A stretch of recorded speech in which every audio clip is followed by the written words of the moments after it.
All right, y'all, welcome to the Scott Horton Show.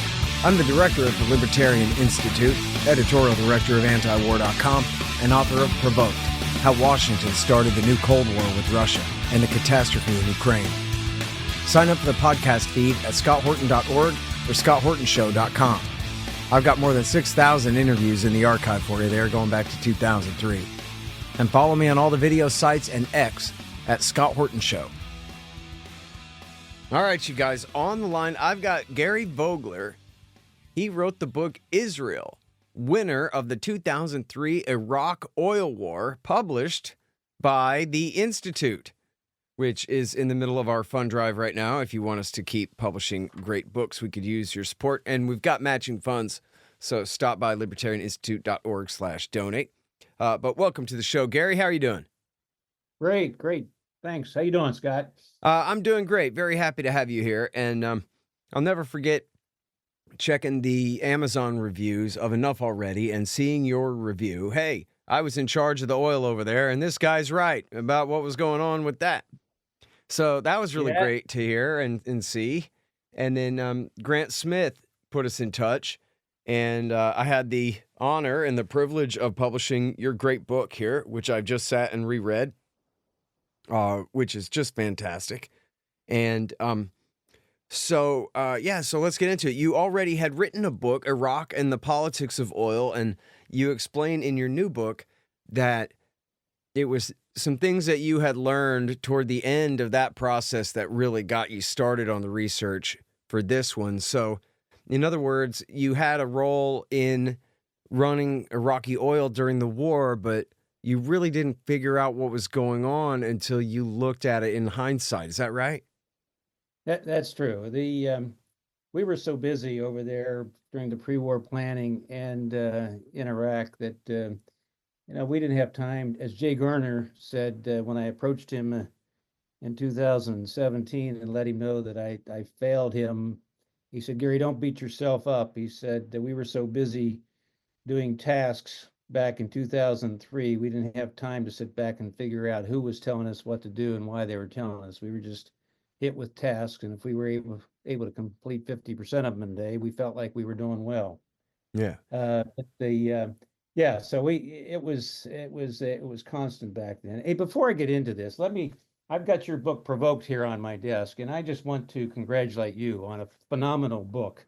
I started reading it. I'm a little bit slow because I had cataract surgery here a little bit ago, but this is fantastic. Yes, I first noticed you, Scott, several years ago when I read your book, and I said, "This is the only guy that got the Iraq oil sector right of the books that I've read on Iraq." So, and this Provoked looks like it's along the same line. So, congratulations on that. And job well done. Awesome. Well, thank you very much for that. And it was great. As I say in Enough Already, it's been great to have people who fought in those wars contact me and say, "Yep, you're right, all right. And here's another thing I learned about it," which is a lot of what happened here.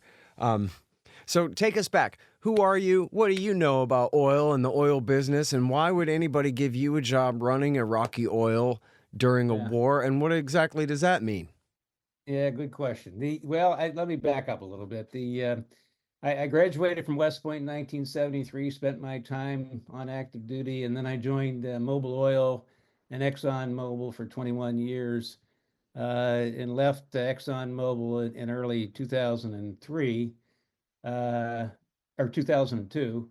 After 21 years, I was still in the Army Reserves as a lieutenant colonel, and I got a call from my Army Reserve unit to ask me to go to the Pentagon and interview for a contract job in OSD, Office of Secretary of Defense, and I agreed to. I started the next day there, and that was October 2002, and we started doing some pre-war planning. And there were several people. It was an interagency team. We had a guy who was a senior person within OSD that led the team. I was the second in command. We had people from the Department of Energy, Department of State, CIA, and other folks. And so we spent the next 5 months planning for this war, and So 22 years ago today, we were in Kuwait, and I caught a plane down to Qatar to the CENTCOM headquarters with Ambassador Robin Rafael, who was one of the senior people on our team early on, and a guy by the name of Lieutenant General Ron Adams. And we met with, at the time, it was General John Abizaid, who's my West Point classmate. And I can remember, I'll never remember or forget that day. We walked into the meeting room. We were a little bit late, and I was looking for the CENTCOM Marine Colonel. It was my oil contact, Lieutenant Colonel Paul Sheldon, trying to get an update on how the war was impacting the oil sector. And I found him and I said, Paul, give me a quick brief on what's going on. He said, Gary, the third ID is north of the oil fields, close to Nasiriyah. We only have 7 well fires right now. He said things are going really well. And about that time, the Abizaid wanted to get the meeting started. So I sat next to General Abizaid. Ron Adams was across from me, and Ambassador Rafael was next to me. And I started thinking, boy, only 7 oil fires. We were planning for 500 to 1,000 oil fires. We thought we'd be doing nothing but putting out fires for the next 6 to 9 months. If we only have 7 fires, I said, what am I supposed to do? Where in the plans do I need to insert myself?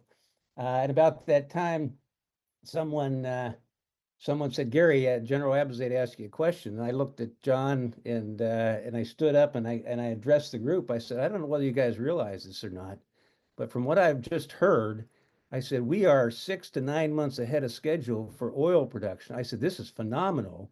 And about that time, Lieutenant Colonel Shelton said, Gary, I didn't give you the bad news.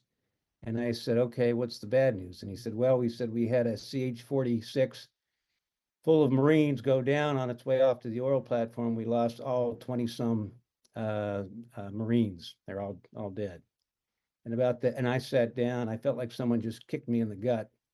But that's the way it was. You know, you'd feel like you've gone 2 steps forwards, and then all of a sudden you get kicked back to your seat. And so I looked at General Abizaid. I said, okay, sorry, what was your question? I said to him, and we started the meeting at that point.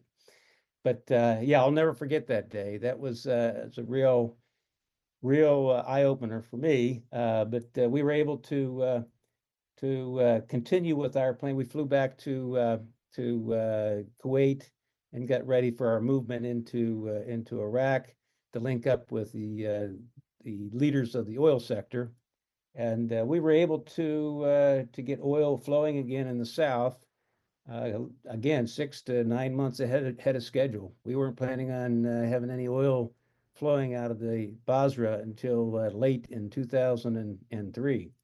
But we were able to start, what day was it? April the 23rd, 2003. Mm-hmm. And now what exactly was your title, Gary? And did that change? Well, I was Jay Garner was the first civilian lead of our group, of the ORHA was what it's called, Office of Reconstruction and Humanitarian Assistance. And there were about 200 or 300 people in that group. And I was the senior oil advisor to Jay Garner. And so when we went into Baghdad, by the way, do you have any insight into why he was cashiered and replaced by Paul Bremer so quickly? Well, he was supposed to be replaced all along. That was part of the original plan, but it was a lot quicker than certainly we were anticipating. We thought we would have the pleasure of working for Jay for a few more months, but it was a surprise when it happened so quickly. And I was told that it was because he did not follow. He irritated Doug Feith so much, is what I was told. That was one of the reasons. Mm-hmm. And he was the guy Undersecretary of Defense for Policy. Correct. And Feith told him. Well, he told Jay the day before. He wanted Jay to turn everything over to Ahmed Chalabi when we got into Baghdad. Okay, and You know what? I Let's go take ahead. our time. We're not in a hurry here. I'm certainly not. My next interview isn't for 2 hours, and we don't have to go that long. But I want to go ahead and let's take our time through here. So let's introduce some of these characters. Tell us a little Okay. bit about Ahmed Chalabi. Well, Ahmed Chalabi was an interesting character. He was in exile. He headed up the Iraqi National Congress for the 1990s, and brilliant guy. But he was he was an opportunist, and he made enemies of Saddam, and he made it a lot of enemies in the Middle East. He was a banker in Jordan, and he was able to sneak out of Jordan before they arrested him. And this was in the late 1990s. Well, he figured out that in the late 1990s that Israel had a very serious energy security problem. They had lost their supply of oil that had been coming from Iran since the 1960s. And in 1995, they lost that source. And Ahmed Chalabi figured out that, hey, they need another source of oil because they were paying a premium for what they could get on the spot market. And they wanted a more dependable source of oil to help with their energy security. And so he approached the Israel lobby in the late 1990s and convinced them that if they helped him by getting the U.S. military to overthrow Saddam and put him as the first prime minister of Iraq, that one of the first things he would do would to be reopen the old pipeline from Kirkuk to Haifa that was constructed in 1934 and was the first export pipeline out of Iraq, and it ran until 1948 and was shut down when Israel came into existence and had not been used since 1948. But he convinced some very naive neocons, Paul Wolfowitz, Richard Pearl, Doug Feith, that he could do this, and they believed him. So they got on board, and he was their guy. He was the guy that they were going to help after Saddam was deposed, to help Ahmed Chalabi become the prime minister so that they could get this pipeline open to Haifa, and as he would say, turn Haifa into the Rotterdam of the Eastern Mediterranean, which it is certainly possible. But anyone that knows pipelines knows that that was a pipe dream. But you had people like Benjamin Netanyahu believe that too. In fact, Benjamin Netanyahu was the Minister of Finance at the time, and in June of 2003, he went to London to talk to the banking community, looking for a few $1 billion in order to expand the pipeline, not only reopen it, but to expand it to export over 1 million barrels a day. And that's 4 months into the war. He still believed in it and was raising money for it. Exactly. It was, yeah, he was still. In fact, that was June. And that word was getting out. Apparently, that was being written up in Haaretz. I eventually caught up to Haaretz newspaper, which is as you well know, is the Israeli press that's been around since 1917, and it seems to be about the only press in the West that's allowed to criticize the Israeli government, from what I've learned. It's sort of the New York Times of Israel, the sort of very center-left liberal paper daily there, and extremely, supposedly authoritative one, and they do, high quality work for what it is. They did a very good job in 2003 of reporting on what was happening in the oil sector. It's just that I didn't read it until 2015, right, or 14. Yeah. Okay. So, but anyway, so let's rewind just a little bit, because we're already Netanyahu's given this speech. It's important that you mention that you have the finance minister, obviously the current prime minister and longest serving prime minister of Israel, Netanyahu here is an extremely important character in his role. But so, it has been a long time. There are a lot of new people who don't know this stuff, and there are a lot of old people who forgot. So let's see if we can remind them a little bit about the role, or who the neoconservatives are and who Ahmed Chalabi is, because it's not just that he sold these neocons the idea of this alliance between the new Iraq and Israel, and particularly on energy, but he was also the guy, he wasn't fooling them. He was working with them to fool the American people. And it was the INC were the guys who came up with many of the lies, including the biological weapons laboratories and the warehouses full of chemical weapons and an ongoing nuclear weapons program and all of these things about the weapons of mass destruction.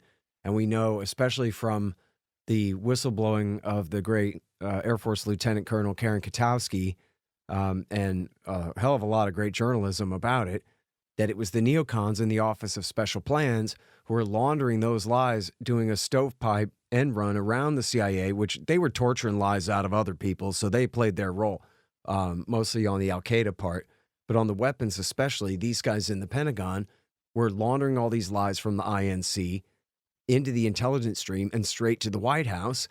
And according to Karen Katowski, Bill Ludy, who worked for Douglas Feith and for Abram Shulsky running the Office of Special Plans there, he would say, oh, this is a good one.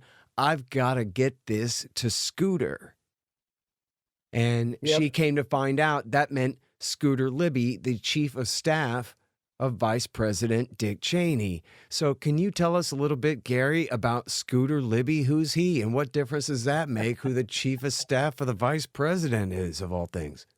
Yeah, Scott, mentioning those names brings back memories. I knew every one of them. I didn't get to meet Karen while I was there, but Bill Ludy, Abe Shulsky, I knew all those guys. And Scooter Libby, good old Scooter Libby. Scooter, interesting character. We were putting together policy papers as part of our team, and we would send those up to Doug Feith, was the first guy that would review them, and he'd send them back. And I remember 2 or 3 times he'd write in the margin, he said, "Run this by Scooter Libby."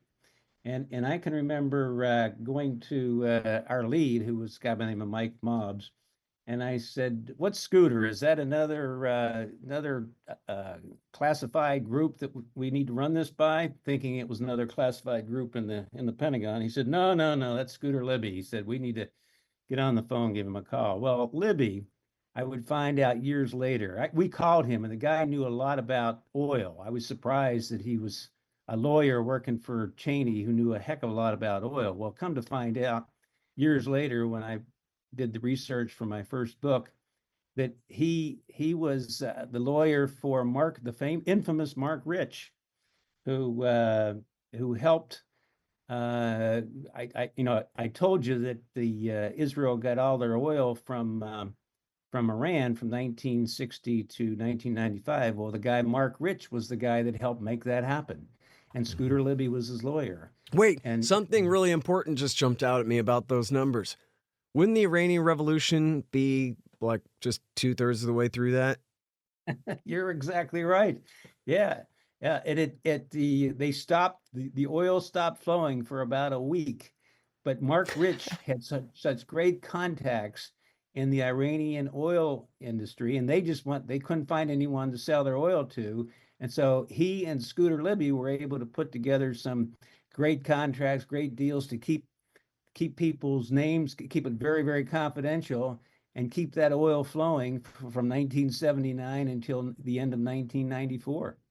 Right. And so, and even in the books that I read, the Israeli folks there was a guy who was a member of the Mossad who gives Mark Rich full credit for being his relationship with the people in the Iranian oil ministry helped to make that happen. And so, yeah, Scooter Libby was his lawyer. Okay, so everybody pull up the map of the Middle East that you have in your head. And of course, the Arabian Peninsula is that giant peninsula-shaped thing between Africa and Persia there, right? And So on the right side of it, the eastern side of it is the Persian Gulf, and on the western side of it is the Red Sea, of course. And at the very north of the Red Sea, you have the Suez Canal into the Mediterranean, right? Everybody picturing that? Or pulling it up on your phone if you can't. But then the Sinai Peninsula is called the Sinai Peninsula because it sticks down into the Red Sea, basically, between Egypt and Saudi Arabia there. And if you go to the west, you go through the Suez Canal. But if you go to the east, that's the port of Aqaba, and it's a little cul-de-sac there. It ends, but it goes pretty far. And it's that Gulf of Aqaba is where the Iranians had this secret oil pipeline to Israel. Now, of course, everyone remembers that when Ronald Reagan switched sides temporarily in the Iran-Iraq war in the mid-1980s, and he wanted to sell some missiles to the Ayatollah in an attempt to get some hostages released and to make some money for the Contras in Nicaragua, that he used Israel as the cutout to do it. And he said, listen, you guys sell the Ayatollah missiles and I'll pay you back with more missiles, right? And so, well, there's a clue. What was going on was the Israelis still had this ongoing relationship with fundamentalist Islam, Shiite Iran, under the mean old Ayatollah Khomeini, far more intimidating of a guy than the current guy, Khamenei. And they got along just freaking fine until 1993, 1995, right in there. Everybody read Trita Parsi's great book, Treacherous Alliance, for the real lowdown on that. But this is crucial. Oh, here's another anecdote. You mentioned this in your book, Gary, for a little touchstone for people. Everybody's seen the famous picture and sometimes even a short video clip of Donald Rumsfeld shaking Saddam Hussein's hand in 1983. When he was acting as a special emissary for Ronald Reagan.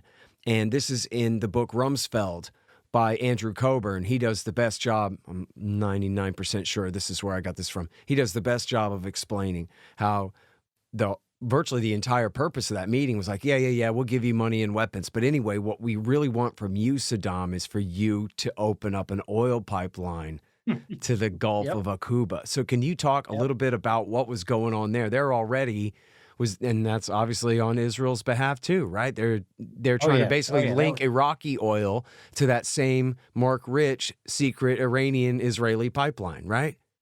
No, you're absolutely correct. In fact, the pipeline that we're talking about is the Eilat-Ashkelon pipeline that was built in 1969, 1970. It goes from Eilat, the port of Eilat, which is right next door to the port of Aqaba, and it goes up to Ashkelon on the Mediterranean side.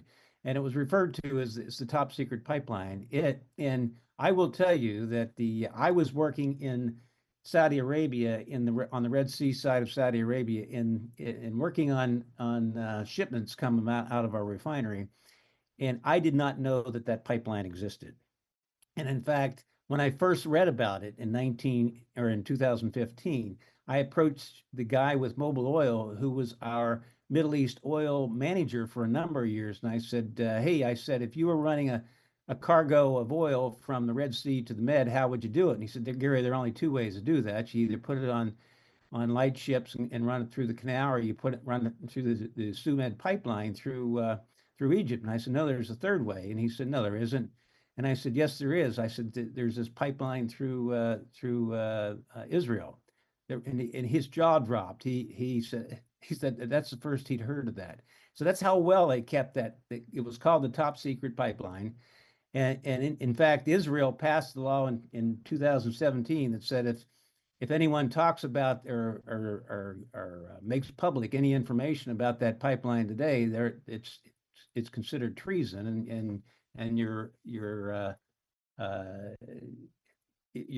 could get 15 years in prison. But it's a pipeline that ran Iranian crude oil from there to the Mediterranean, and Mark Rich's customers in the Mediterranean, Italy and Spain and some of the other countries would get most of the oil, and then Israel would get their whatever they needed, which was somewhere less than 200,000 barrels a day, or around 10% or 15% of the throughput, and they'd get it at a nice discount. And so from 1970 until 1993, 94, 95, whenever it started stopping, they were they had great energy security because they were getting a steady flow of oil and getting it at a nice cheap price. And then all of a sudden it stopped when Mark Rich lost his company of Mark Rich AG, and Glencore took it over after Rich lost a shirt on another commodities deal. I think he was trying to corner the zinc market and lost hundreds of millions of dollars, and he had to sell out his share of Mark Rich AG.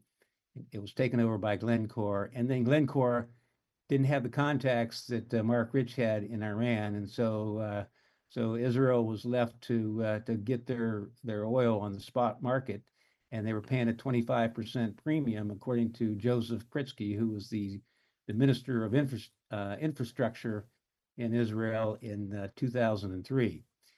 A 25% premium for your energy is a pretty good premium compared to the discount they were getting before, you're saying. Well, yes. Uh-huh. Yes. So you could see how impacting the economy. Yeah. The fact that they, from getting a great discount to let's face it, the economies in the Western world depend on a good supply of energy at a nice price, and that pumps their economy, and that's that. And so in the late 1990s, when they had to go out there on the spot market, it was hurting the Israeli economy back then. Yeah. And I'm sorry, this is really just a parenthesis in your story here, but it's got to be noted that, officially the relationship between Israel and Iran was broken by 93. And you're saying that they still had this oil deal going on through 95. Yes. And it wasn't until just Mark Rich got himself in some economic trouble for some other reasons that the business deal broke apart. And that to me is huge. And I'm not saying it's scandalous, other than the fact that they deny that Israel and the Ayatollah can ever get along. But nuh-uh, because I got scientific proof that they can too.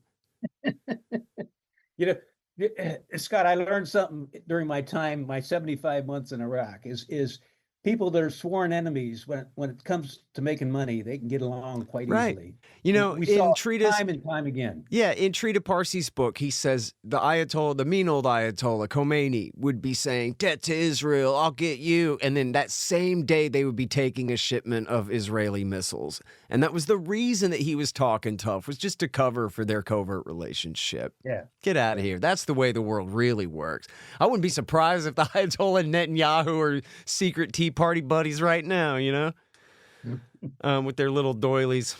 All right, so here's another neocon's name. Michael Makovsky. Who's that? Yeah, Michael Makovsky. He's no Paul Wolfowitz. Most people haven't heard of this guy. Yeah. Well, Mike was he was on our team. He was the only guy on our team. We had 5 people on the team. He was the only guy on our team who, in the first week, Clark Turner and I. Clark was the Department of Energy guy, and he was a senior oil guy.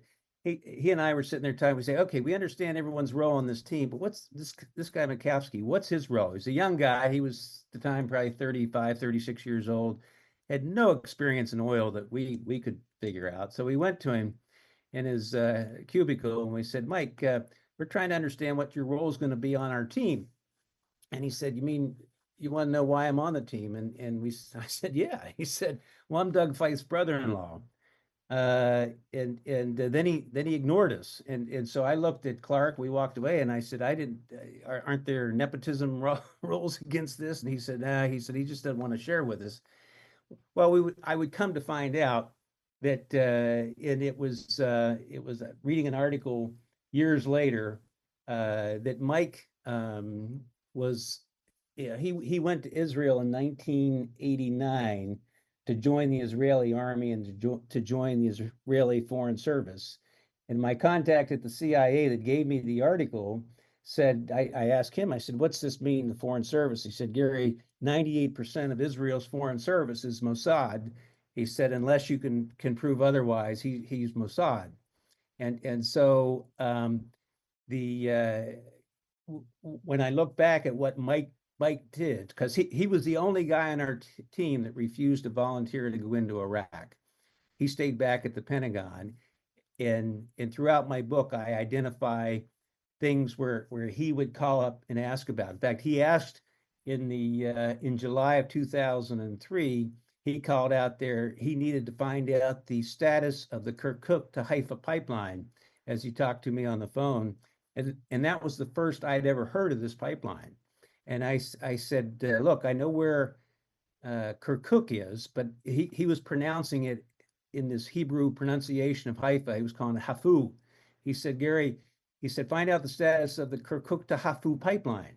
And I said, Mike, I said, look, I said, I know where Kirkuk is, but where's this Hafu that you mentioned? He said, oh, it's out west in the direction of Syria. he was misleading me, okay? And I said, wow.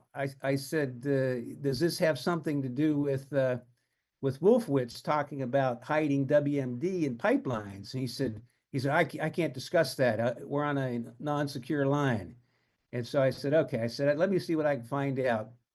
So the next day, I was out talking to the guy who was the oil minister at the time, the Iraqi, and I said, hey, can you tell me about a pipeline that goes from Kirkuk to Hafu?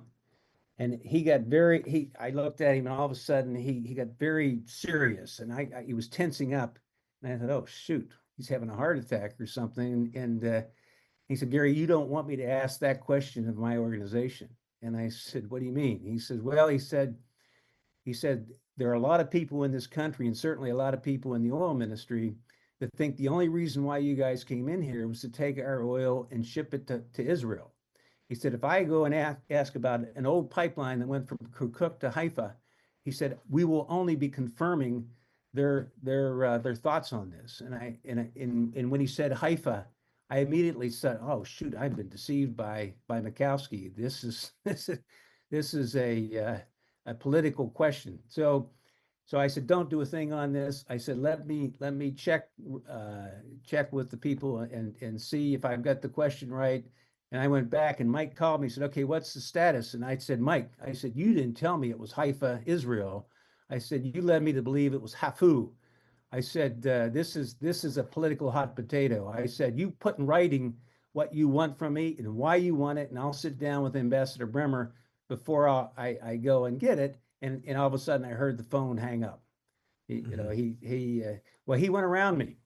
He got the phone number of the oil minister, and we had given cell phones to all the key people, and the oil minister had a cell phone. He was able to get that cell phone, and he called him up after talking to another contact, and asked him the question about that pipeline. And well, about 2 weeks after that, the pipelines in Baghdad started blowing up. The oil pipelines that fed the Baghdad refinery blew up, and all of a sudden we had lines in the middle of the summer that were several miles long in Baghdad. We had a shortage of gasoline and diesel, and I learned years later. We didn't understand. I didn't understand why they were blowing up their own pipelines. And years later, I talked to the refinery manager of the Baghdad refinery, and he didn't understand it at the time either. And so he called in the only people in his organization that knew where those pipelines flowed, and it had to be an inside job because they hit the pipelines at the right area. And so he called him in, and he said, "Tell me what's going on? Why is this happening?" And he said the 5 or 6 people he had in looked down at the floor and shifted back and forth. And he said, "Come on, we've been going to the same mosque together for the last 30 years. Tell me what's happened." And they looked up and they pulled out an Arabic newspaper that was quoting Haaretz and saying that the Americans were taking Iraqi oil and shipping it through a pipeline to Israel. And so the members of the Iraqi oil ministry were destroying their own pipelines because they didn't want their oil going to Israel. And I said, "You're kidding me." I said, "I didn't know that. It's taken me all these years to learn that." I said, "What did you tell these guys when they told you that. And he said, I looked at him and I said, you idiots. I said, if the Americans were taking our oil and sending it to Israel, I would personally help you blow up our own pipelines. And I looked at the guy and I understood exactly what he was saying. But that when they started blowing up pipelines, that told the neocons at the Pentagon, it told Ahmed Chalabi in Baghdad that his original plan of sending oil through the Kirkuk to Haifa pipeline would not work. That the Iraqis would never tolerate sending that oil through to Israel, and so they had to execute Plan B. All right, wait, hold on, Plan B. That's funny. I don't know if you know this, but that was what Seymour Hersh called it in the New Yorker. Did we talk about that before? No, I don't think we have. I didn't know he covered. Man, you know what? I'm criminally negligent on that. I just, Justin Raimondo's article about it was called The Stab in the Back, and I should have sent you both of those at the time because Hersh did cover this at the time. Plan B. The pipeline thing didn't work. Now we're doing this. Man, Gary, I'm so sorry that I did not think of that. And I haven't even read it since back then. I don't even remember exactly what all is in there other than, well, I know basically it's about the Kurds and all that. But let's get to that in just a second because you've already said so much that's really important here that I want to talk about. So first of all, look, what are you going to do with Bob Woodward? The guy lies about what people say, but also he gets access to very powerful people and he quotes them and usually they don't dispute it. And so, like, I don't know. He wrote in his book and it was quoted in the Washington Post and Powell never disputed it. And it seems, you know, these don't seem like words that Woodward would put in Powell's mouth. You know, he said that Colin Powell, who was the Secretary of State at the time, former four-star general and chairman of the Joint Chiefs of Staff and former National Security Advisor before that, that he said that the guys who lied us into war, it was the Jinsa crowd. So can you tell us what's Jinsa? And you may have mentioned it that, or I'm not sure if you did or not, that Makovsky was a part of that, but Colin Powell supposedly told Woodward, yeah, they set up a separate government inside the government. And as Hersh also reported, the neocons, they called themselves the cabal. That was their joke, that Cheney had appointed very powerful and important neocons to his office, to the National Security Council. Oh, did we mention that Scooter Libby was also special advisor to the president? But then also to the State Department and the Defense Department, where they all operated as this extremely tight and loyal group, centered around PNAC, AEI, and JINSA, and Vice President Dick Cheney. This was the group who lied us into war. Yeah. No, you're right. And the JINSA crowd, I remember back in 2003, the name JINSA came up, and I remember asking our CIA contact, I said, who's JINSA? What's this JINSA organization? He said, oh, Gary, that's just a front for Mossad in D.C. And I didn't think anything of it until 2013, where I read that Makovsky became the new CEO of JINSA. And I said, okay. And looking back, I said, this all makes sense. If he was a Mossad contact back in 2003 when he was on our team. Well, let's stipulate very likely, right? Okay, right? Very likely. Yeah. But anyway, go ahead. But and so years later, he shows up as the CEO of JINSA. And you're right. When one of the groups that Ahmed Chalabi spoke at in the late 1990s and made the promise was a meeting with JINSA in D.C. And that is, it's the Jewish Institute for National Security Affairs, although they changed it to Of America at the end there, as you note in your book. But that's the group. And by the way, there's an article from back then by a journalist named Jason Vest for Mother Jones called The Men from AEI and JINSA. Yeah. And oh, by the way, people ask me, have I gotten any threats in the last 5 years? And yes, I did. 6 months after my first book was written, I got a threat from a guy, and I hired a PI, gave him what information I had, and he traced him back to an organization in the same building where JINSA is located just a few blocks from the White House. You don't say. Yeah. Hmm. So yeah, So we're Jinsa. on to something here, in other words, Gary. But yeah, so Makovsky's he's been the CEO of Jinsa for over 10 years now. Mhm. Okay, now, so I want to Yeah. stop it at this to go through the sources, your own anecdotes and things like that that you've already talked about and still will talk about in the interview, but also all of the other journalism, the other anecdotes, the other things that you know to demonstrate for people that this is not speculation. We know that Chalabi and the neocons and at least some of the Israeli government were sure that this was what they were going to get out of America going to war in Iraq in 2003. Can you talk about some of the more sources that you've gathered that really explain all this?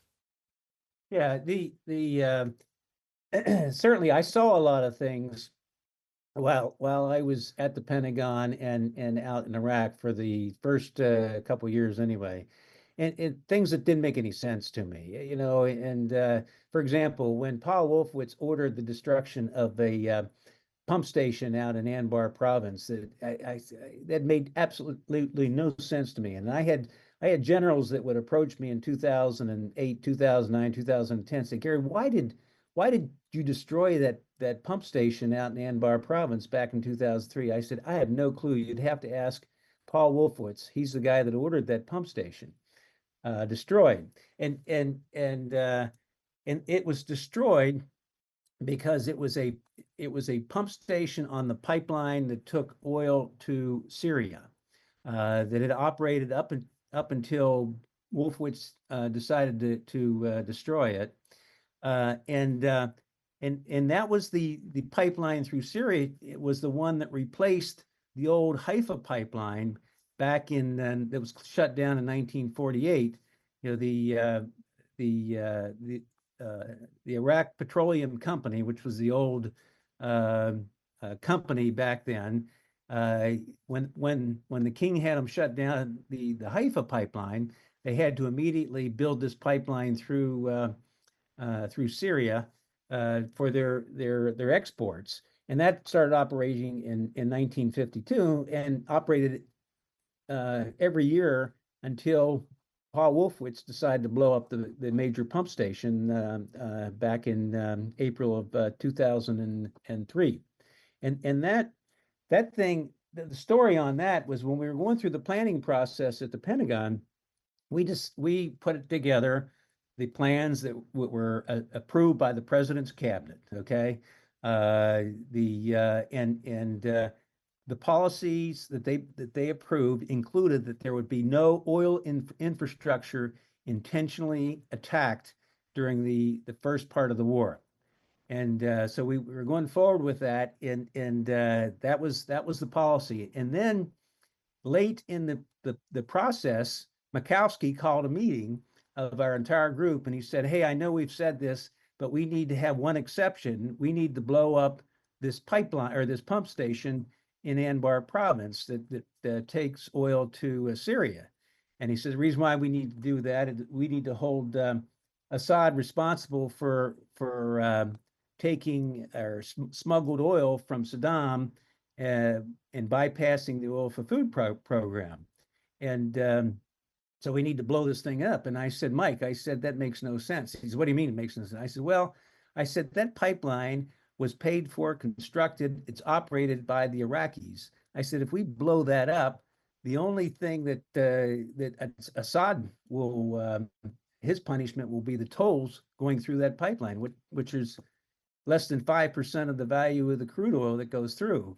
And everyone on the team agreed with me. And so Mike lost that battle. Well, about a week before I was due to get on a plane and deploy to Iraq in the middle of March, Mike approached me and said, Gary, you need to be in the tank for a meeting at 1 o'clock today. And I said, for what? I said, I'm busy. I'm going to be deployed here in a few days. I've got things I need to do. And he said, no, you need to be in this meeting. I said, who's going to be there? He says, well, General Tommy Franks is going to be on the other end, along with his generals. And then Paul Wolfowitz is going to be on this side. And I said, what are we going to talk about? And he told me. I said, heck, we've gone over that stuff 50 times. I said, we know that. And he said, no, no, no. He said, you need to be there. I said, okay. So I showed up, and it was myself, Mikowski, Wolfowitz on the U.S. side, and then Tommy Franks and his generals were out in Qatar. And they went through the same thing we had gone through many, many times, the classified stuff. And then at the end, Wolfowitz, he leans forward and he gets very, very serious with Franks on the other side. And he says, General, he said, when you get into Iraq, I'm going to tell you something. I don't want another drop of oil to ever flow through that pipeline to Syria again. Do you get me? And General Franks gave him a sharp salute, said, I got the mission, sir. And then Wolfowitz said, good, meeting over. And he got up and marched out of the meeting room. And I sat there thinking, what the hell just went down? And I walked away from the meeting saying, what's going on? And of course, I didn't have time. I was busy doing other things. And what had just taken place is Mikowski had just gotten Wolfowitz to give Franks the order that countermanded the policy that was written by or agreed to by the president's cabinet, that no oil infrastructure would be attacked during the war. But Wolfowitz just countered that policy and gave the order to destroy that pump station. And so on April the 7th, 2003, it was the 75th Rangers got in there and totally destroyed that pump station. To this day, they can't pump any oil through that pump station. It was so well destroyed. Mm-hmm. And as you say in the book, some of the guys in the 75th were killed in that mission too, right? Yes. Yeah, there were three, but there was a captain, an Army captain, and 2 NCOs killed in that supporting that operation. Mm-hmm. And then you're saying that it's clear to you now that the purpose there was to eliminate the competition for the other pipeline that they wanted to go further south and on to Israel.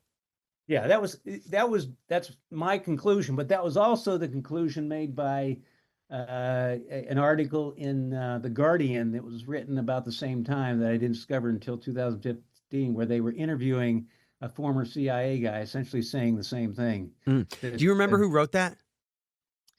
I just read that in your book a minute ago, but I didn't check the footnote. I'll have to go back.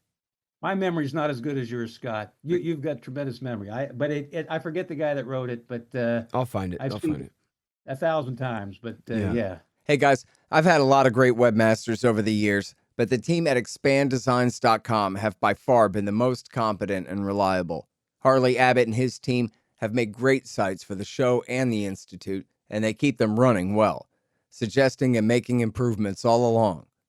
Make a deal with expanddesigns.com for your new business or news site. They will take care of you. Use the promo code SCOTT and save $500. That's expanddesigns.com. Man, I wish I was in school so I could drop out and sign up for Tom Woods' Liberty Classroom instead. Tom has done such a great job on putting together a classical curriculum for everyone from junior high schoolers on up through the postgraduate level. And it's all very reasonably priced. Just make sure you click through from the link in the right margin at scotthorton.org. Tom Woods' Liberty Classroom. Real history, real economics, real education. Scott Horton Coffee. It's a thing. It's really great stuff, too. The Scott Horton Show Supreme Breakfast Blend from Moon Doe's Artisan Coffees at moondoesartisancoffees.com. I drink a lot of coffee, and I drink a lot of Folgers and things over the years, but I'm never going back now. Moon Doe's is so good, and they have great wholesale deals for all you restaurateurs and Quickie Mart managers out there as well. They're now doing online commercial sales to coffee houses, coffee trailers, restaurants, and bakeries. So help support this show. Drink anti-war coffee. Click the link in the margin at scotthorton.org or just go to scotthorton.org/coffee. Seriously, buy some. And thanks. Well, okay, so in the book, you cite this other guy's book. David Phillips wrote a book called Losing Iraq Inside the Post-War Reconstruction Fiasco. And he had a whole bit about the neocons and the Haifa pipeline. Is that right? Yeah, he wrote extensively in there about Ahmed Chalabi. In fact, that was the first time I had learned that Chalabi had come up with that. And I read that book while I was still in Iraq in 2011. And I approached, there was a lady that I worked with who had worked with Ahmed Chalabi in London before the war. And I approached her and I said, did Chalabi really make promises like this? And she looked at me, she started smiling. She said, Gary, she said, he only told them what they wanted to hear, and they wanted to believe him in the worst way. And so they did. Mm-hmm. So yeah, that was Ahmed Chalabi. He was a scoundrel that the neocons, hey, they that was their guy. He was going to be the first prime minister, and he was going to start trading with Israel and open up the Middle East. And you got to be pretty naive to believe that. If I've lived in the Middle East 11 years, and I, when I heard that, I said anyone that had any experience in the Middle East know you'd have to be pretty naive to believe that what those guys were believing. Mm-hmm. Well, and here's the thing of it too. For this is a little far afield from the book, but it's not exactly, but it's adjacent to it. Essentially, is that the whole clean break strategy comes from Chalabi. In A Clean Break and in the companion article, Coping with Crumbling States, both principally authored by David Wormser, but then also co-signed by Richard Pearl and Douglas Feith. Well, the first one was. I think the other one, Coping, is just by Wormser. But then Wormser wrote the book Tyranny's Ally, which is just the book-length version or booklet, a monograph-sized version of the same thing with a foreword by Richard Pearl. And Chalabi's name is littered throughout all three documents. At least, he's mentioned at least a couple of times, and he's thoroughly mentioned in the book. And he's the one who told them, I'm convinced, I don't think there's any question that he and they were working together to lie us into war based on those weapons, that they knew that was all lies, and they thought that was hilarious, deceiving, everybody's mom and dad into being afraid of Iraq, of all things. But he's certainly deceived them, not just on the pipeline, but on the whole concept that, supermajority Shiite Iraq is going to be, one, compliant under the rule of a Hashemite king, the cousin of the king of Jordan, which all that, fell apart because the king died and things changed. But it was based on a complete, hoax of a disunderstanding, right? Malinformation that the Shiites of Iraq would just bend down or bend over and obey the rule of any old king who claimed to have the blood of the prophet in his veins, even though the Hashemites are just British sock puppets and are Sunnis. And when they had a sock puppet king in Iraq in the 1920s, the Shiites didn't obey him. And that was why his rule didn't last, because they're the supermajority there. And they had a fatwa against doing what he said. They're Shiites, and while they revere the family, the descendants of Muhammad and all of that, it doesn't mean they worship them as like high priests on top of some pyramid that get to, tell everybody what to do in that totalitarian kind of a way. But Chalabi convinced them that they would have either a Hashemite king in there would tell them what to do, or then, failing that, Chalabi himself would be the president or the prime minister and would take over the country. And then this compliant Shiite supermajority would have then the religious authorities in Najaf pull rank over the Iranians and over Hezbollah and make everybody, well, first of all, make Hezbollah be nice to Israel and stop listening to Iran, and then lord Iraqi Shiite power over the Iranians. It's completely crazy and stupid. I mean, I always feel foolish just telling people what the plan was, because it makes me sound foolish just reciting it for you. They're like, yeah, the new Iraqi Shiites are then going to boss Ayatollah in Iran around and all of this stuff. And he did sell them all of this. And you cite in here this great article in salon.com, but it's by, I know that sounds, very commie to people, but Salon.com used to actually publish real journalism. This is from way back a long time ago. And it's by John Dizard, who is a journalist for the Financial Times and is a good guy. So don't be too prejudiced against the Salon.com web address on this thing. It's a good article. It's called How Ahmed Chalabi Conned the Neocons. And I wanted to find this quote because if I'm going to put this quote in your interview, I want to not paraphrase it. I want to make sure and see if I could get it right here by reading it word for word. But now I'm stalling for time as I page down. Yeah, you're talking. It was the interview with Doug Feith's law partner. Right. Who, No, this is worse. So that's in there too. And I'll let you talk about that in a second. The Mark Zell thing. I'll turn that over to you. But I wanted to point out this paragraph here. This is me quoting a good journalist, quoting a guy that he interviewed.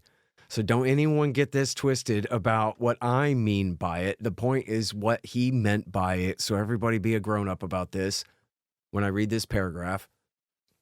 Chalabi's admirers say they knew he'd never make good on his promises to ally with Israel. Quote, I was worried that he was going to do business with the Zionists, confesses Maud Assad, the managing director of the Amman, Jordan-based International Investment Arabian Group, an industrial and agricultural exporter who is one of Chalabi's Palestinian friends and business partners. Quote, he told me not to worry, that he just needed the Jews in order to get what he wanted from Washington, and that he would turn on them after that. End quote. So that's what's going on there is, as you said, Richard Pearl and David Wormser, these idiots, they wanted to believe that they could put the Iraqi Shiite supermajority in the service of Israel if only they would get rid of Saddam Hussein. And that's why, even though it sounds crazy on the face of it, it made sense to them that if the problem is Iran uses Syria to back Hezbollah, that the solution to that is to get rid of Sunni Saddam in Iraq, even though he's the roadblock in that so-called arch of power. But don't worry, because once we get rid of him, we will completely pwn the Iraqi Shia, and then they will then have total dominance over the Shia in Lebanon and ultimately in Iran as well. Crack pipe dream, but that was what they thought. Yeah. In the other article that Dizard wrote was the interview with Mark Zell, who was Doug Feith's law partner, in which Zell finally came to the conclusion that the Chalabi had just conned him, and that was in I think April of 2004, and you could tell that Zell was really pissed off that this guy had conned him, because he'd probably put up several $1 million to build up his law practice in Israel in anticipation of all the business he was going to get. He had no feeling for all the U.S. soldiers that would die then, up till then, and over the next several years. 4,489 KIAs, 33,000 wounded in action. No feeling for those guys at all. He was just concerned about the money that he lost. Mark Zell, the law partner of Doug Feith, just blew me away. I was reading stuff like that in 2015. I just became so angry. I'd been, people had come to me and said, Gary, you need to write the story about the U.S. forces support of the oil sector. And when I saw this and realized that I had been duped by these characters, I said, I've got to write the book back in 2000. But I didn't know the full story then. But what I knew I could put together, and I put it in the book. Although I had several people tell me to take out that section, chapter 20 in that first book. They said. They advised me to take it out, and I said, why? I said, it's the truth. It's why we went to war, in my opinion, for this oil agenda. And they said, just take it out. They said they will make your life miserable for you if you don't take it out. Well, I said, I'm not taking it out. I kept it in there, the book had some. I had some difficulties getting the book published, but it was published, and course, the publisher refused to market it once the word got out that it was published by a fairly well-known press out in the Midwest. But they refused to spend any money marketing it. But it sold fairly well. But the story did get out. And then thank you to you, Scott, for allowing me to write this second one that's much shorter and to the point, that truly goes in and identifies the key facts that support this Israel oil agenda from that war. Because we truly, in my opinion, and I was the oil guy, and from my opinion, we fought that war to get oil to Israel. And I think I lay out a pretty decent case in the book that's less than 100 pages that you published for me. Yeah, I think you sure do. And as I said, I just sat down and read it over an hour and a half to prepare for this interview. I mean, I had read it before, but I wanted to freshen up on all of this stuff. And I'm really glad I did too, because it's short and sweet, to the point. And I already know you're right anyway, but then also you have all this extra stuff to add that I got to learn about the whole thing. But including, one of them was, if I ever knew this, I had forgotten it. I don't think that I ever knew about this guy. And you mentioned him earlier in the episode today, Joseph Paritsky, the infrastructure minister of Israel. And he was an authoritative source on some of this too. Do you remember what he had said about it? Yeah, he was interviewed by Haaretz, and he was interviewed March the 31st. So he was interviewed, and he was doing a victory dance in his office, apparently, to Haaretz, saying that, hey, we're going to get so many benefits from this war that the U.S. is undergoing here in Iraq. Heck, on March the 31st, our guys hadn't even taken Baghdad yet. They were still dying on their way to Baghdad, and this guy's taking victory laps in Israel because he said, yeah, we're going to have Iraqi oil by the end of 2003. He said we're going to be swimming in oil, and he said our economy is going to be doing so much better, and making all these promises. And although he did say the Haifa pipeline, Plan B had to be implemented, but they did get Iraqi oil by the end of 2003. Wait, hold that thought one more moment. We're not quite there yet. I promise we're going to pick up where we left off, but I still want to knock out a couple more of these notes for people, because it's so important that people have confidence in what they're hearing too, because they might be hearing, they heard war for Israel and they heard war for oil, but this is probably the first time they're hearing, oh, war for oil for Israel, huh? So Steve Call, who is a very prominent and official and established journalist up there in establishment land, who's written massive books about, for example, Pakistani intelligence. He wrote Ghost Wars about Operation Cyclone in Afghanistan in the 80s. And he wrote this book on Exxon. And I didn't realize this because I have that book on the shelf, but I never have gotten to it yet. I'd like to someday, but you say you talked to him for that book, and he wrote a whole chapter or a whole section on this in his Exxon book. Is that right? I'm glad you brought that up. Yeah, Steve Cole is, as you said, he's a Pulitzer Prize-winning author, worked for the Washington Post. He was the dean of journalism at Columbia until recently. I'm not sure if he's still there in that job or not. But anyway, Steve, I got a call saying, Gary, by Phil Carroll, who was the guy from Shell that I worked with in Baghdad, and he recommended that I talk to Steve Cole. So Steve showed up at my house in September 2008. I was back from Iraq for just a couple of weeks, and we sat in the kitchen here, and he asked me one of the best questions that, and I talked to probably several hundred reporters in Baghdad over the years, but Steve asked me the best question that any reporter could ever ask. He said, Gary, I know you went into Baghdad early on. He said, tell me, was there some unusual event, or forget the word he used, but something unusual there in the first couple months that you remember from your time in Baghdad? And I said, no, I can't think of anything. I said we were working our tails off, but I can't think. He said, come on, there's got to be something unusual, something different that happened. And I said, Yeah, I said, the Haifa pipeline.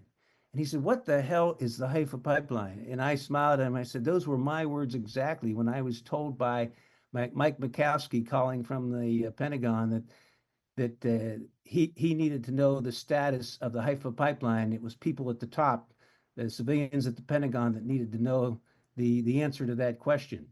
And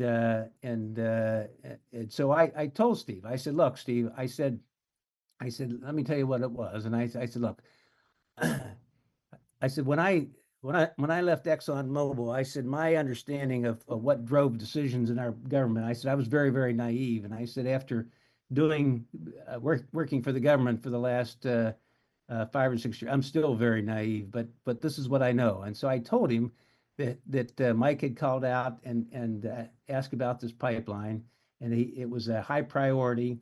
And I walked him through that story. And so Steve asked me some other questions, and then he wrote the book on ExxonMobil, and I think it's chapter 11 in the book. If you go and look at the book, it says the Haifa pipeline, and in there he talks about what everything I told him, and then he says that he talked to Mikowski to find out what get his comments on it.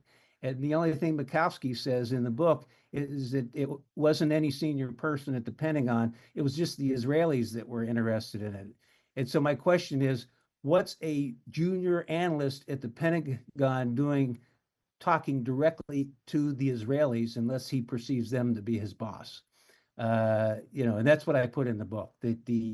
Why is this guy talking directly with the Israelis? He should have been going through at least 2 or 3 other people above him before in responding to them, and not taking his orders directly from Israelis. Mm-hmm. And then that presumably he followed up as well and verified all the things that you told him and found other sources and everything else too for his book, right?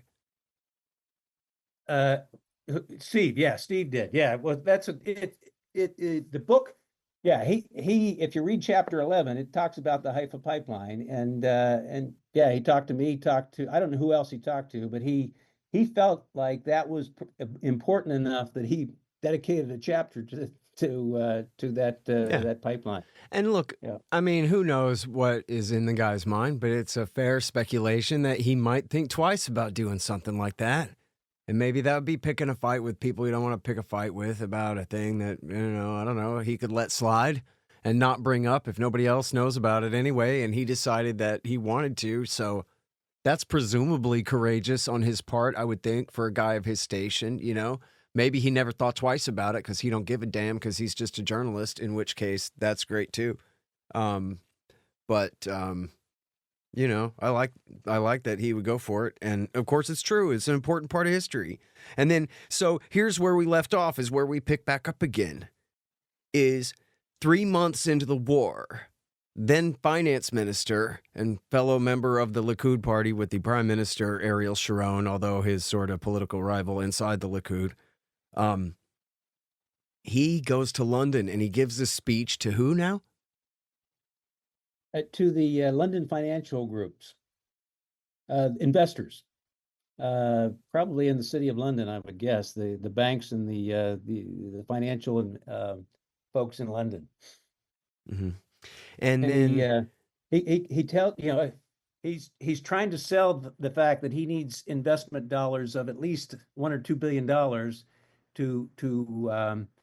to go through and not only maintain this pipeline, but to expand it to 1 million barrels a day capacity or more. And in fact, as part of his marketing, he said, "And this is no pipe dream," is what he was telling these investors. And that was reported in several places, but certainly I read it in Haaretz, and that's what I use for my source document in the book. Mm-hmm. Okay, now I'm sorry. Please continue telling your story about now you're there in Iraq in the summer of 2003, and in a sense you are, as Mike Morrell might put it, an unwitting agent of the Israelis and their neoconservative fifth column in the United States, or they're at least trying to suborn you to their plans. And it's a fun, complicated story, and of course involving Syria in numerous ways. And so, I guess as you already kind of stipulated, first of all, it was just kind of old and run down. But secondly, the people we were even fighting for said, no, we'll keep blowing up pipelines if you try to build one to Haifa. That's never going to happen. Never mind the Sunni insurgency in the West where the pipeline would have to be. But even the Shiite forces, the United Iraqi Alliance, I guess, the government that America was installing in power, said, we'll never let you do this. And so then what happened? Oh, wait, when was that? Am I skipping ahead too far? Go ahead. No, that's about right. That happened in I think it was the third week of July of 2003 when I got a call from Thamer Godbun, said, Gary, we've got a serious problem. I said, what do you mean we got a serious? He says, well, two pipelines supplying the Baghdad refinery were blown up yesterday. They were two different locations in Baghdad. And all of a sudden, within 24, 48 hours, we had gas lines in Baghdad in 110-degree heat. Gas lines were 1, 2, 3 miles long. And it became the number one issue with the U.S. forces because it was the population was becoming very unstable, at that point. As anyone that's gone through the gas lines of the 1970s will tell you, sitting in a gas line for 2 or 3 hours before you fill up your tank, your car can be irritating. You start taking out on people. There especially were a lot of in the desert in the summer. Yeah, you're right. And it was truly, it was hot that summer. It was very hot out there. So it was making life miserable for the U.S. forces. There were attacks on the U.S. military because people were just taking it out on them. I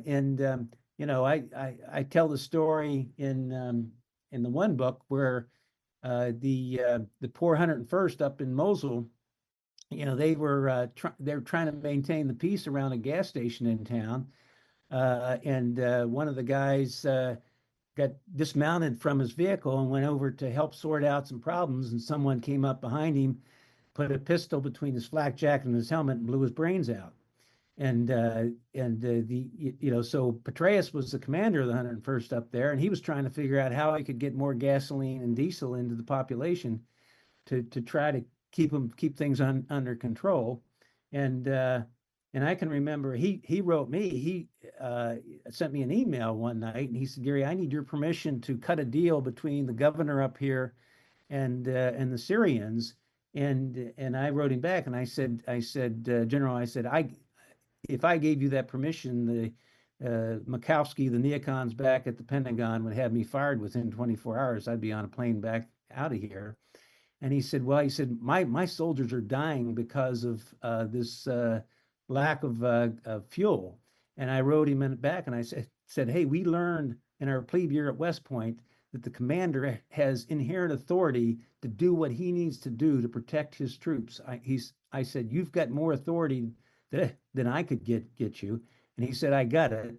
And I didn't hear from him. And then 2 weeks later, I was walking through the hallway, and this guy came up to me, and he said, Gary, he said the governor of Nineveh province has signed a contract with the Syrians to send them crude oil in exchange for gasoline and diesel up there. He said, you need to stop that. And I said, I knew exactly what happened. Well, I wasn't sure, but I suspected I knew what happened.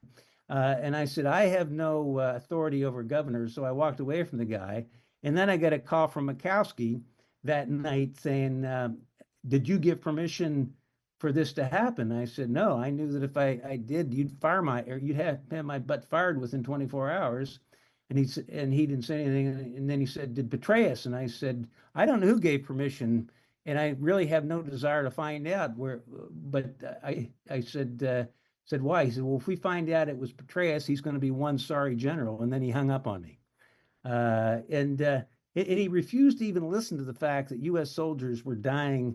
All he was interested in the neocon agenda of the next war was supposed to be with Syria. They didn't want us trading crude oil for gasoline with Syria. They wanted the military in a fight with Syria, and so that was what we were faced with that summer.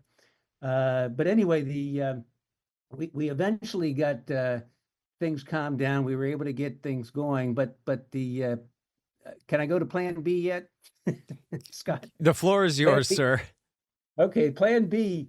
When they couldn't open the pipeline to Haifa, the Chalabi and his people had to come up with Plan B because he was getting a lot of pressure from his neocon buddies back in the States to get oil to Israel. And so in September, Bremer had assigned Chalabi to be into the senior position, kind of like a senior Iraqi position out of his governing council. And one of the first things he did was to ensure that a guy by the name of Ibrahim Bar al-Aloum was appointed to the oil minister position. And so he did that.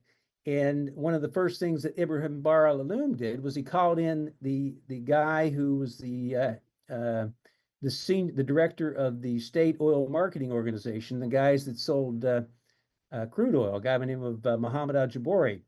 And he told Mohammed, he said, you need to start, or Chalabi called Mohammed in and said, you need to start selling your oil to Glencore. Well, Glencore is the new Mark Rich company that came into existence in 1995.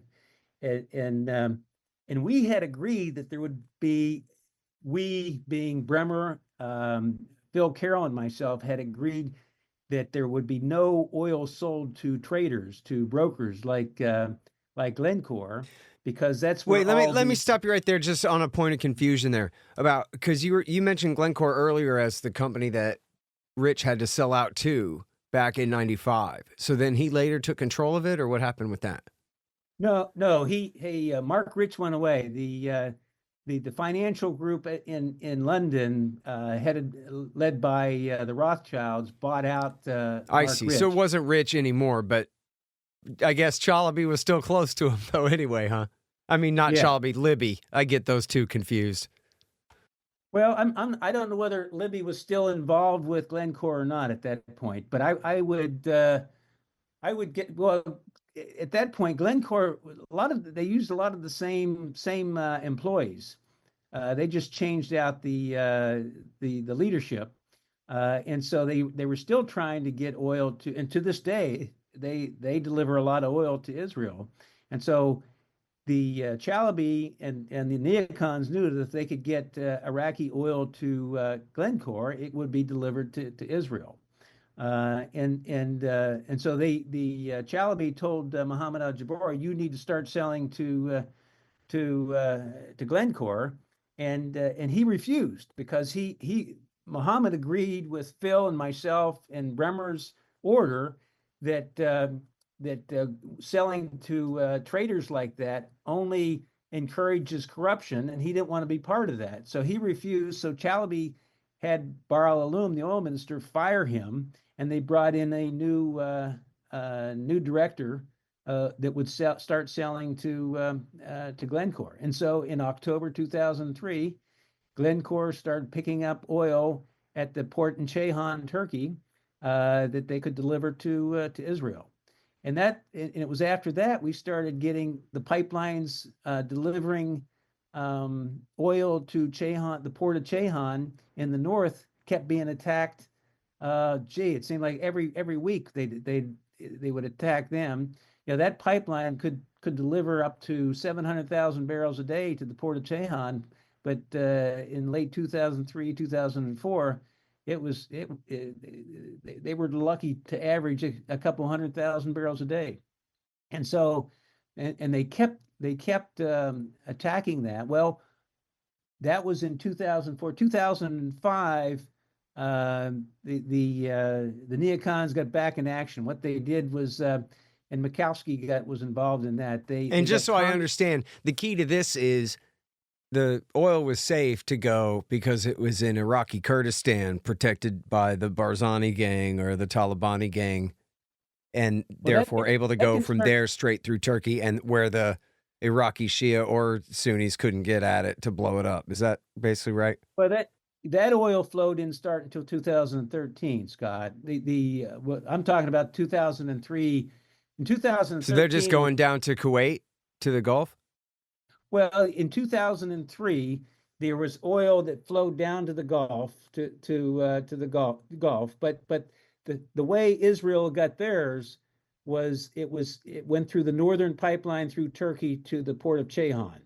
Okay, and what was happening was the Iraqis knew that was how Right. Israel was getting their oil, so they just started attacking all the pipelines in the north. Oh, I see. And I got you. Sorry. yeah, and so but that went on from 2003 until 2013, and that's when the Kurds started doing their own production and exporting out through that same pipeline, and they were able to build a pipeline from Erbil out to the Turkish pipeline, Uh-huh. and they were consistently able to deliver 500,000 barrels a day to Glencore and Trafigura and the Israeli oil trading companies. I see. So that was Plan C.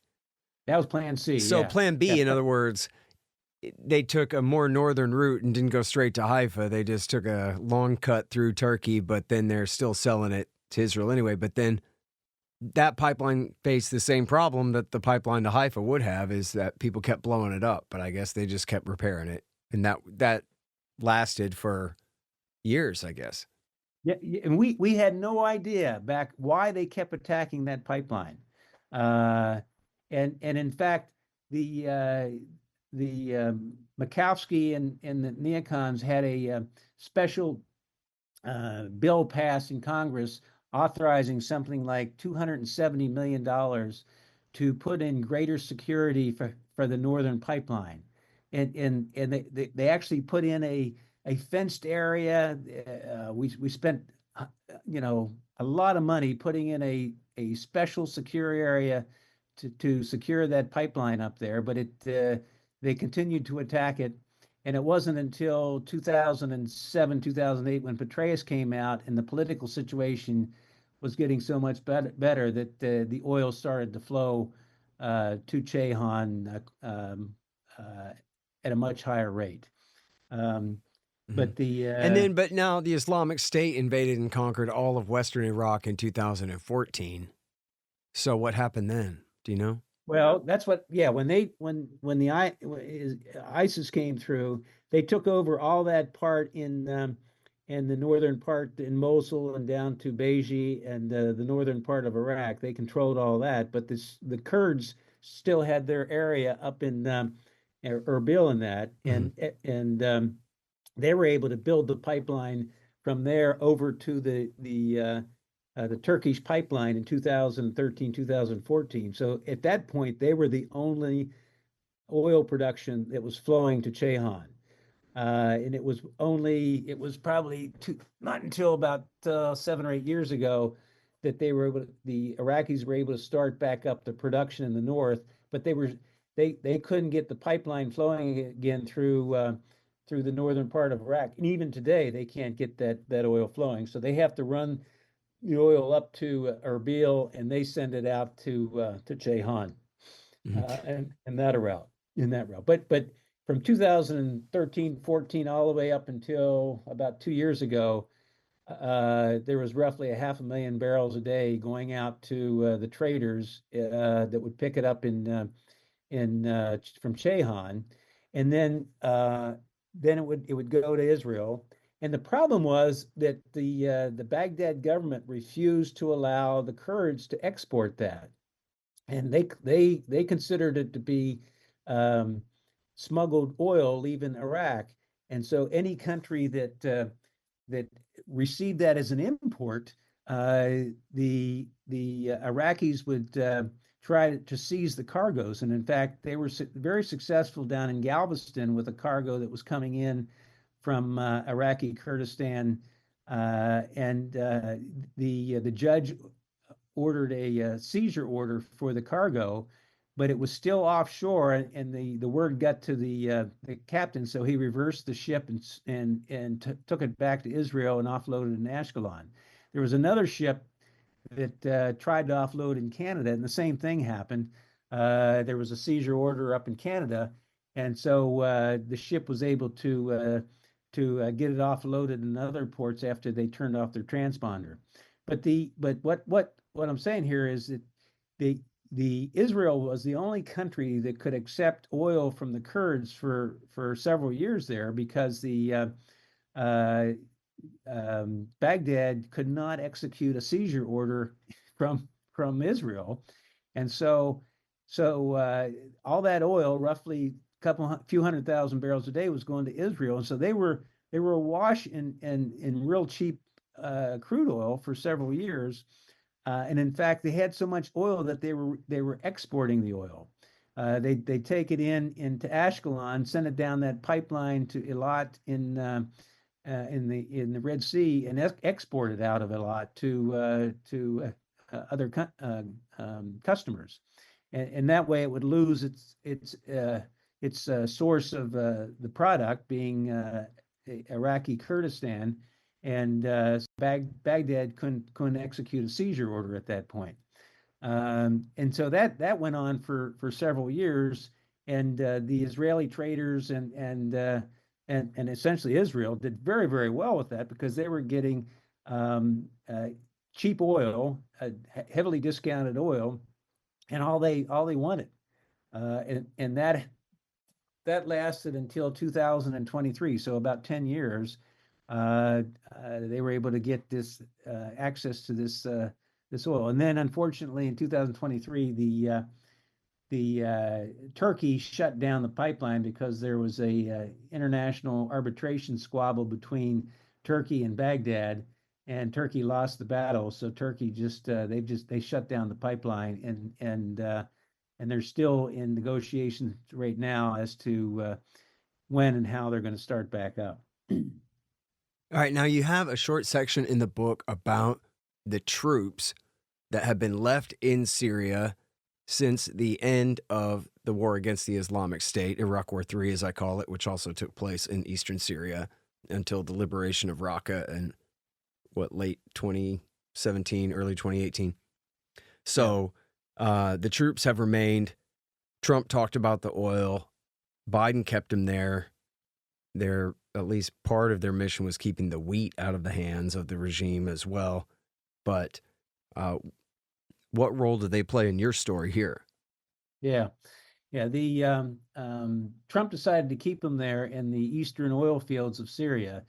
In the northeast section of Syria, they've got small fields, but they can produce. They were producing 30,000 barrels a day, which and the U.S. State Department sent over some people to help them get it up to 40,000 barrels a day. And I think that even today they can do 40,000 barrels a day. And what was happening to that? Our soldiers were put in harm's way to secure that oil there in the oil fields, protect the oil fields, and then they were providing convoy service. There were roughly 200 tanker trucks a day that convoyed from those oil fields over to Iraqi Kurdistan, and the U.S. forces were supplying that security for that oil. Again, in harm's way, and the oil was being delivered to a refinery in Erbil, Kurdistan, roughly 40,000 barrels a day, and that's the refinery could handle it, and so that oil was our guys were kept there. They were Russian troops that were out there that were harassing them, that could have exploded and people getting hurt at any time. But we had guys out there, and they're so well. I'm sure that the Pentagon's official mission for them was not protecting this oil, because the oil didn't belong to the Kurds. The oil in that part of Syria belongs to Damascus, the government, the officially recognized government of Syria. Okay, so this was smuggled oil that was leaving Syria, going to Iraqi Kurdistan.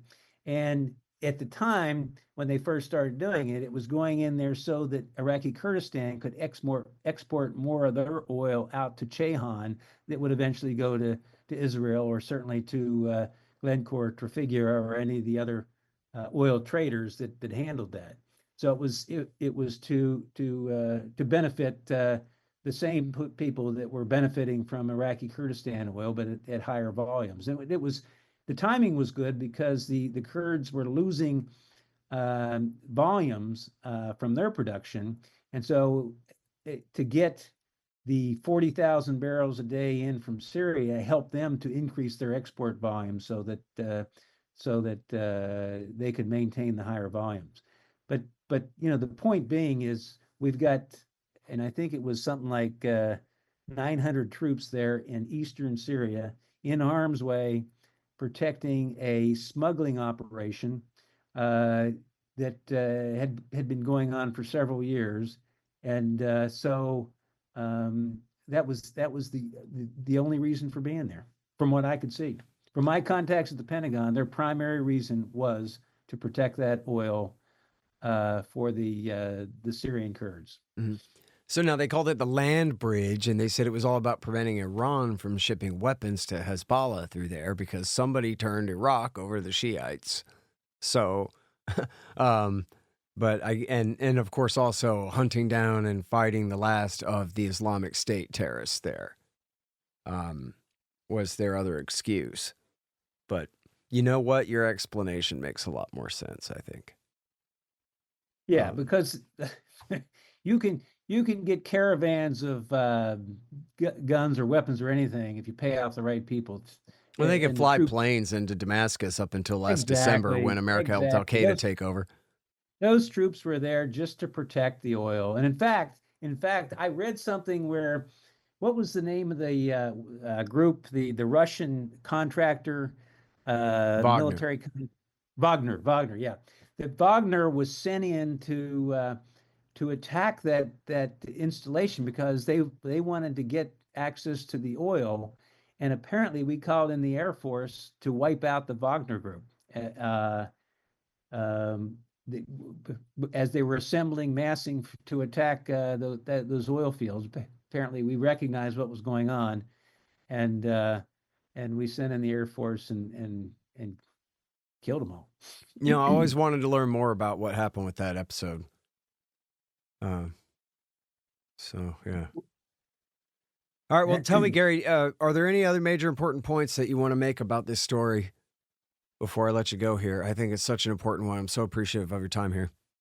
Well, the only thing that when I look back at this and I say it makes me angry because I was so naive, and I would tell you, and I say it in the chapter 1, I had a retired senior general who wrote me after he read my first book, and he said to me, Gary, and this guy was mentor to people like Dave Petraeus and John Abizaid and several other infantry, airborne, some of our best generals in my generation. This guy was their mentor. And he said, Gary, he said, you were naive during your 5 months of pre-war planning and your 75 months in Iraq. And he's right, I was naive. And he said, but don't take offense to that comment. He said, I was naive during my entire 38 years on active duty. And he said, every general officer that I ever worked with was also naive. And I guess my message is that we've got a lot of naive military officers out. When I went to West Point, and I graduated, I had this fairy tale belief that I was looking out for the best interests of my country, and not for special interest groups like I learned after I learned why we were in Iraq. And I'm convinced today that one of the primary reasons why we fought that war was to help Israel, to help them with their energy security, help them with other security. It wasn't for American interests. And if you look at the people who have benefited from that oil, the U.S. hasn't benefited a bit. It cost us over $2 trillion out of our treasury, and the only people that have been benefited are the military-industrial complex that has got access to that $2 trillion. Yeah. So the 4,489 killed in action and 33,000 wounded in action. When I think of those guys, when I think of these guys that lied to us back in 2002, 2003 to get us to go into that war. Yeah. And 1 million excess deaths in Iraq. I don't know exactly how many of those were directly killed by American forces, but it would be in the hundreds of thousands at least. And then many more in the Civil War that the American invasion caused and all the repercussions from that. And then later the Islamic State, which America also had a role in helping to foster in Syria and all of this stuff. Yeah. It's, you know, Yeah. the Cost of War the Project death says and it's 4 million destruction that overall. we created there. Yeah. No, and for zero benefit from what I could see. Yep. To America. Just zero benefit to us. And the whole, not just century, but the whole millennium all started off on the wrong foot. You know? It sucks. All of it. It's just terrible. I agree, Scott. I agree. And you know, it just I mentioned, I think I mentioned it in my book, I was so angry when I started reading these things in 2015 that I couldn't sleep at night. The more I read, the angrier I got. And I can't sleep when I'm angry. And it eventually started affecting my health. My wife rushed me to the hospital one Sunday afternoon.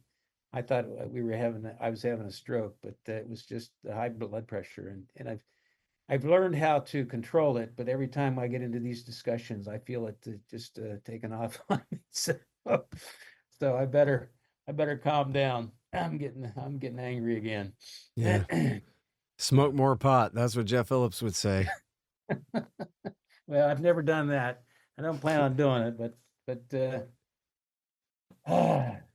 I take deep breaths. Yeah. All right. I was just playing. Yeah.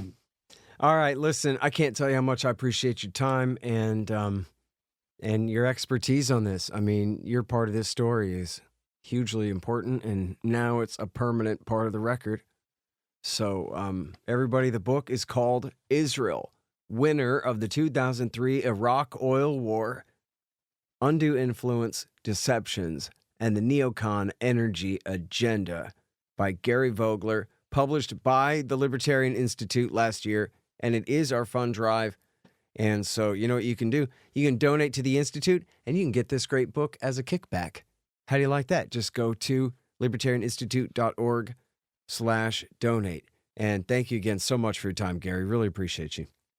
Thank you, Scott, and I appreciate all you've done. Thank you very much. Thanks for listening to The Scott Horton Show, which can be heard on APS Radio News at scotthorton.org, scotthortonshow.com, and the Libertarian Institute at libertarianinstitute.org.